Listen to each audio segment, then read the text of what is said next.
guys, so ayun, ang araw pala natin ngayon ay Saturday. Ayan, Sabado, magkakarga tayo ng kalapati natin. Tayong magkakarga kasi yung asawa ko ay wala. Gagabihin siya. Ayan, maga na ako ng video kasi mukhang uulan. Sana hindi umulan mamaya para maga tayo makapagkarga. Ayan, ikakarga natin yung pito natin, pero si color. Isasali natin ng spring trace. Bali 3 laps ang spring trace.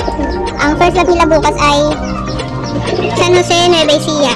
Ayan, ito yung pito natin guys.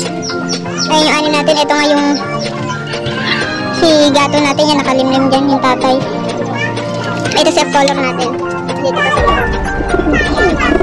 Sasali natin siya ng spring trace. Pero itong anim natin is training lang sila. Hindi na tayo nakapagkarga ng nakaraan, bali Webes. Kasi umulan.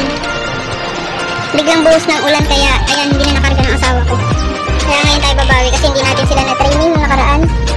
Bali, ang release point nila bukas sa Nueva Ecija. Umuulan na nga dito guys, so ayun o.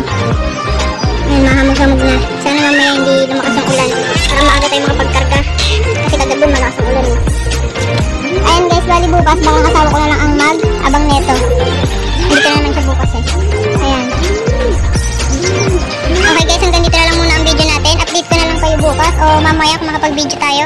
Ayan, bye! Ayan guys, lalagyan natin sa training box yung pito natin. Ayan, sub-color. Ayan, lagyan natin sa training box at punta na tayo sa loading station. Ayan guys, ito sub-color natin. Ayan. Ito ang sasali natin ng spring trace. Ting, ting, ting.